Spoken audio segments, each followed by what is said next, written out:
అందరికీ నమస్కారం. ఈరోజు మీ అందరికీ నేను వినిపించబోయే కథ గతం గతః. రచయిత వంకమామిడి వెంకటరావు గారు. ఇక కథలోకి వెళితే, సుశీల, ఈ మానసిక క్షోభ ఇంకెంతకాలం భరించాలో తెలియటం లేదు. మరణంతోనే ఈ బాధ నుంచి విముక్తి కలుగుతుంది అనుకుంటాను. ఎంత పాపం మూటగట్టుకున్నానో. మృత్యుదేవత కూడా నా మీద దయ చూపటం లేదు. దాదాపు ఇదే అర్థం వచ్చేట్టు రోజుకి 10 సార్లు భార్యతో అంటాడు 70 సంవత్సరాల గిరిబాబు. చేయకూడని పనులన్నీ చేసి ఇప్పుడు ఏమనుకున్నా ఏం లాభమండి? భగవాన్ ఏదో చెప్పుకుందాం అనుకున్నాడు, కానీ దుఃఖంతో నోట్లో మాటలు నోట్లోనే ఉండిపోయాయి. ఎదురుగా గోడకి వేలాడుతున్న దేవుడి పటానికి దండం పెట్టుకున్నాడు. 11 దాటింది. ఈ నిద్రమాత్ర వేసుకొని కళ్ళు మూసుకొని పడుకోండి అంది సుశీల. పాత జ్ఞాపకాల్లో కొట్టుమిట్టాడుతున్న గిరిబాబుకి ఎప్పుడు నిద్ర పట్టిందో తెలియదు. నాయనా గిరిబాబుకి ఎవరో పిలిచినట్టు అనిపించింది. భ్రమ అనుకున్నాడు. నిన్నే గిరిబాబు, పలకవే. ఈసారి చాలా స్పష్టంగా వినపడింది. ఎవరు అన్నాడు. నేనే, భగవంతుణ్ణి. ఇందాక పిలిచావుగా. నేను పిలిచానా? పడుకునే ముందు భగవాన్ అన్నావుగా, అందుకే వచ్చాను. ప్రతిరోజు చాలాసార్లు అలా పిలుస్తానే, ఎప్పుడూ రాలేదే మరి. ఇది వరకెప్పుడు నీవింత ఆర్ద్రంగా పిలవలేదు నాయనా. మీ మధురస్వరం వినపడుతున్నది, కానీ మీరు కనిపించడం లేదు. నిజంగా వచ్చారా స్వామి?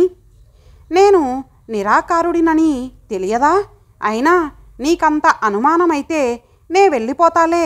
అవతల చాలా పనులున్నాయి.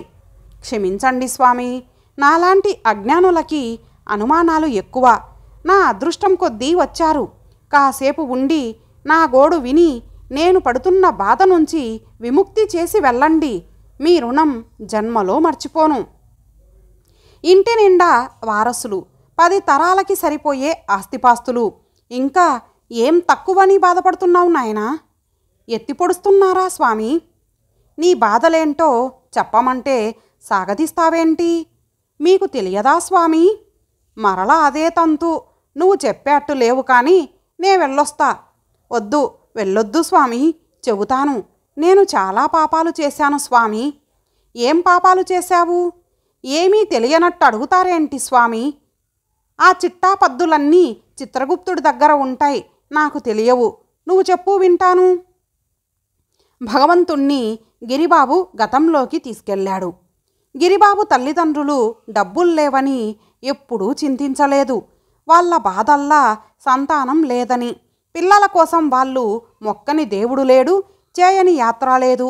కొంతకాలానికి వాళ్ళకి ఒక మగపిల్లాడు పుట్టాడు. ఎంతో పుణ్యం చేశాననుకున్నారు. అది అబద్ధమని గిరిబాబు పెద్దయ్యాక రుజువు చేశాడు. లేక పుట్టాడని గిరిబాబుని అమిత గారాబంగా పెంచారు తల్లిదండ్రులు. దాంతో గిరిబాబు అడ్డు అదుపు లేకుండా పెరిగాడు.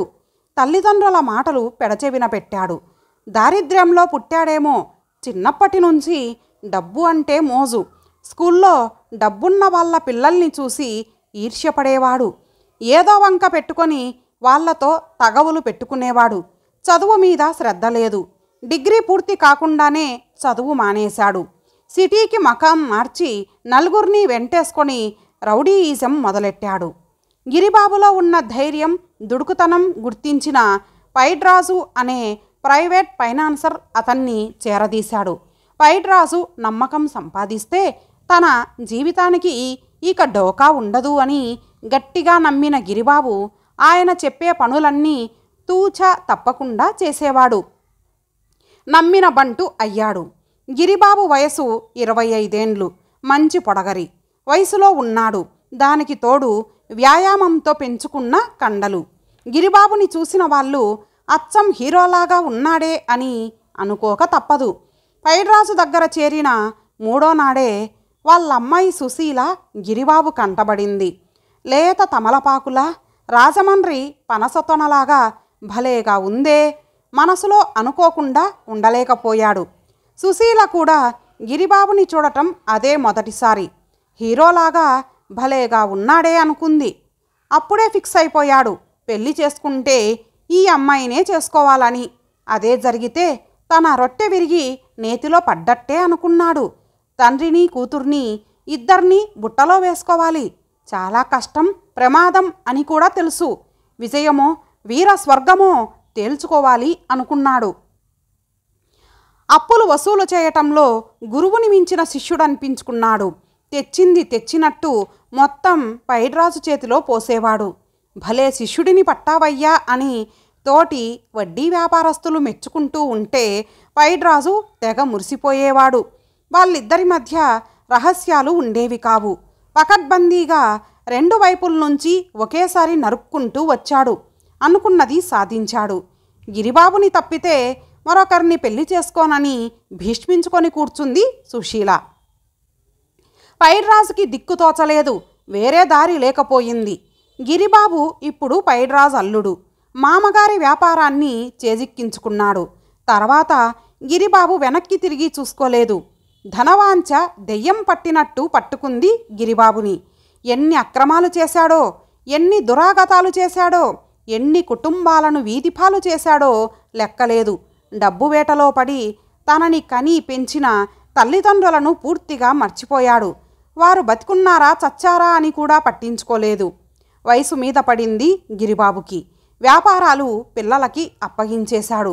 జీవితంలో ప్రతి వారికి ఎప్పుడో అప్పుడు గతాన్ని గుర్తు చేసుకునే రోజులు వస్తాయి. ఇప్పుడు గిరిబాబుకి ఆ రోజులు వచ్చాయి. ఇలా ఎందుకు చేశాను అని తనను తాను ప్రశ్నించుకోవటం మొదలుపెట్టాడు.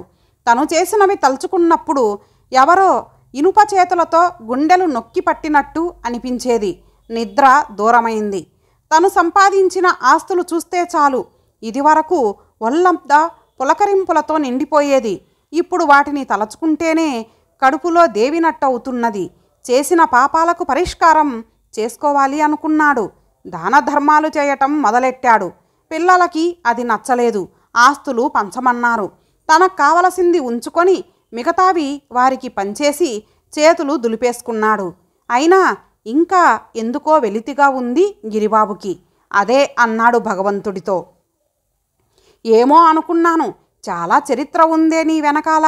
ఏ తావాత నువ్వు చేసిందేమంటే పాపాలు చేసి కూడబెట్టిన ఆస్తులు పిల్లలకిచ్చేసి నువ్వు మాత్రం ఆ పాపాలు మూటగట్టుకున్నానంటావు. బావుంది. ఆ సంగతి పక్కన పెట్టు. ఆలస్యంగానైనా కళ్ళు తెరిచి ఏదో నీకు తోచిన విధంగా దాన ధర్మాలు చేస్తున్నావు. ఇది కూడా బాగానే ఉందిగా. ఇంకా వెలితి ఎందుకు? తల్లిదండ్రులని పట్టించుకోకుండా వాళ్ళ కర్మానికి వాళ్ళని వదిలేసి కొడుగ్గా నేను చేయాల్సిన ధర్మం నెరవేర్చలేదనే పాపభీతి నన్ను క్షణక్షణం పీడిస్తున్నది. ఇదే నా మనోవ్యధకి కారణం. దీనికి పరిష్కారం ఏదైనా ఉంటే చెప్పండి స్వామి. లేదు నాయన, అనుభవించాల్సిందే. పరిష్కారమే లేదంటారా? నువ్వు ఎన్నిసార్లు అడిగినా నా సమాధానం అదే నాయనా. నాకొక ఆలోచన వచ్చింది స్వామి, చెప్పమంటారా? అందుకే కదా వచ్చింది, చెప్పు. నేను ఎక్కడో చదివాను, ఎవరి పాపపుణ్యాలు వారివే, ఎవరి అకౌంట్స్ వారివేనని. నువ్వు అకౌంటెన్సీలో దిట్టవని అర్థమయ్యింది. అందుకే అన్ని ఆస్తులు సంపాదించగలిగావు. ఎందుకు స్వామి చచ్చిన పామును చంపుతారు? సరేలే, తర్వాత చెప్పు. మా భవిష్యత్తు, మా తదుపరి జన్మలు మేం చేసుకున్న పాపపుణ్య కర్మల మీదే ఆధారపడి ఉంటాయి అని కూడా విన్నాను. నేను ఎన్నో పాపాలు చేశాను, కొద్దో గొప్ప పుణ్యాలు కూడా చేశాను. నా పాపకర్మల ఫలం నేను అనుభవించక తప్పదు. మా అమ్మా నాన్నల పట్ల నేను చూపిన నిరాధరణకు పరిష్కారంగా నేను చేసుకున్న పుణ్యకర్మల ఫలం నాకు కాకుండా మా తల్లిదండ్రులకు చెందాలని నా కోరిక. దానివలన వారికి మంచి జరుగుతుందని నా నమ్మకం. నాకు కూడా కొంచెంలో కొంచెం తృప్తి మిగులుతుంది. ఇంతైనా చేశాను అని. నా ఈ చిన్న కోరిక తీరే మార్గం చెప్పండి స్వామి, ఎంతో దీనంగా అడిగాడు గిరిబాబు. గిరిబాబు కోరిక విన్న భగవంతుడు ఒకంత ఉలిక్కి పడ్డాడు. అతని కోరిక కొత్తగా అనిపించింది. ఇది కుదరదు నాయనా. ఎందుకు కుదరదు స్వామి? నేను నా ఆస్తిపాస్తులు నా సంతతికి ఇచ్చినట్లు నేను చేసుకున్న పుణ్యఫలం నా తల్లిదండ్రులకు ఎందుకు ఇవ్వలేను? ఆస్తిపాస్తులు భౌతిక రూపంలో ఉంటాయి. ఇచ్చేవాళ్ళు పుచ్చుకునేవాళ్ళు ఉన్నారు, అందుకే ఇవ్వగలిగావు.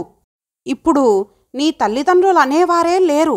వారు ఎప్పుడు చనిపోయారో అప్పుడే నీకు వారికి మధ్యన ఉన్న సంబంధం శాశ్వతంగా తెగిపోయింది. వారి శరీరం కాలి మసై మట్టిలో కలిసిపోయింది. వారి ఆత్మలు కొత్త దేహాల్ని స్వీకరించాయి. ఇప్పుడు ఎవరికని ఇస్తావు? అందుకే ఇవ్వటం కుదరదన్నాను. అంటే నా తల్లిదండ్రుల రుణం తీర్చుకోలేనా స్వామి? ఏం రుణం నాయనా? మరలా మొదటికి వచ్చారేంటి స్వామి? ఈ దేహం నా తల్లిదండ్రులు ఇచ్చింది. ఇది ఉండబట్టే కదా ఇన్ని ఆస్తులు సంపాదించగలిగాను, ఇన్ని సుఖాలు అనుభవించగలిగాను. ఇది కూడా ఒక రకమైన రుణమే కదా. ఆ రుణం తీర్చుకోవాలని నా తాపత్రయం. నువ్వు రుణపడ్డావని ఎందుకు అనుకోవాలి? వాళ్ళే పూర్వజన్మలలో ఎప్పుడో నీకు రుణపడి ఈ జన్మలో నీకు జన్మనిచ్చి పెంచి ఆ రుణం తీర్చుకున్నారు అనుకోవచ్చుగా. అనుకోవచ్చు గాని నిక్కచ్చిగా తెలియదు కదా. ఫలానా జన్మలో ఫలానా కర్మ చేశాము, దాని ఫలితం ఇప్పుడు అనుభవిస్తున్నాము అని తెలిస్తే బాగుంటుంది కదా స్వామి. పూర్వజన్మల గురించి తెలియకపోవటం ఒక రకంగా మానవులకి దక్కిన వరం. ప్రస్తుత జన్మలోనే మీ బంధుమిత్రుల కష్టసుఖాలు పంచుకోవటానికి నానాయాతన పడుతున్నారు, అశాంతికి లోనవుతున్నారు. ఇక పూర్వజన్మలలోని మీ బంధుమిత్రులను విరోధులను కూడా తలచుకుంటూ లెక్కలు బేరీజు వేసుకుంటూ ఉంటే ఏం జరుగుతుందో ఒక్కసారి ఊహించుకో. అవును స్వామి, మనశ్శాంతి ఉండదు. నాకొక సందేహం స్వామి. మానవులు దుష్కర్మలు చేయటం వలనే కదా ఇన్ని గొడవలు. అవి ఎందుకు చేస్తాము? చేయకుండా మీరు ఆపలేరా? కుదరదు నాయనా. బాహ్యేంద్రియాల ఆకర్షణకు లోనై అహంకార మమకారాలనే బలహీనతల వల్ల మానవులు దుష్కర్మలు చేస్తారు. అటువంటి వికారాలు లేని వాళ్ళు సత్కర్మలు చేస్తారు. అలా పోగు చేసుకున్న పాపపుణ్య కర్మ ఫలాలు అనుభవించటానికి మానవులు మళ్ళీ మళ్ళీ జన్మలెత్తుతారు. వాటినే మీరు నొసటి రాతలు అంటారు. ఆ రాతలు మీరు మార్చలేరా? అవి మీరు రాసుకున్నవే. మీ గతానికి సంబంధించినవి, మీ భవిష్యత్తుని నిర్ణయించేవి కూడా అవే. మార్చటం కుదరదు. ఈ లోకాన్నుంచి పోయేటప్పుడు వెంట ఒక్క నయా పైసా కూడా తీసుకుపోలేమని ఖచ్చితంగా తెలిసినా న్యాయం ధర్మం పక్కన పెట్టి అక్రమ మార్గాల్లో డబ్బులు సంపాదిస్తున్నారు. రకరకాల దుర్మార్గాలు చేస్తున్నారు. పుణ్యకర్మ పాపకర్మ అనే తేడా లేకుండా చేసిన ప్రతి కర్మ మీ పేరున రికార్డ్ అవుతుందని తెలుసు. చేసిన దుష్కర్మల ఫలితం ఏదో ఒక జన్మలో అనుభవించాల్సిందేనని తెలిసి కూడా పాపాలు చేస్తూనే ఉన్నారు, ఫలితం అనుభవిస్తూనే ఉన్నారు. నా కోరిక తీర్చటం కుదరదన్నారు. కనీసం నన్ను నేను ఉద్ధరించుకునే మార్గం ఏదైనా చెబుతారా? అలా అడిగావు బాగుంది. గతాన్ని మర్చిపో. దాన్ని తిరగరాయలేవు. భవిష్యత్తు నీకు కావలసినట్టు ఉండాలంటే సత్కర్మలు చేయి. నీకున్న దాంట్లో ఎంత వీలైతే అంత దాన ధర్మాలు చేయి. అవి చేయటం కుదరకపోతే అమ్మా ఆకలి అని ఎవరైనా అడిగితే నువ్వు తినేది తగ్గించుకొని 4 ముద్దలైనా పెట్టు. అది కుదరదు అనుకుంటే వినేవాళ్ళు ఉంటే కూర్చోబెట్టి 4 మంచి మాటలు చెప్పు. వినేవాళ్ళు కూడా లేరంటే ప్రశాంతంగా కూర్చొని సర్వేజన సుఖినో భవంతు అనుకో. అది పలకటానికి కష్టమనిపిస్తే అందరూ బాగుండాలి అని కోరుకో. ఇంతకన్నా చెప్పేదేమీ లేదు. వస్తా. ఎవరో లేపినట్టు మెలకువ వచ్చి కళ్ళు తెరిచాడు గిరిబాబు. ఎంత విచిత్రమైన కళ అనిపించింది. ఏదో తెలియని ప్రశాంతత. చాలా రోజుల తర్వాత మనసారా నవ్వుకున్నాడు. ఇంతటితో ఈ కథ సమాప్తం. మరలా ఒక మంచి కథతో కలుద్దాం. అంతవరకు సెలవు. నమస్తే.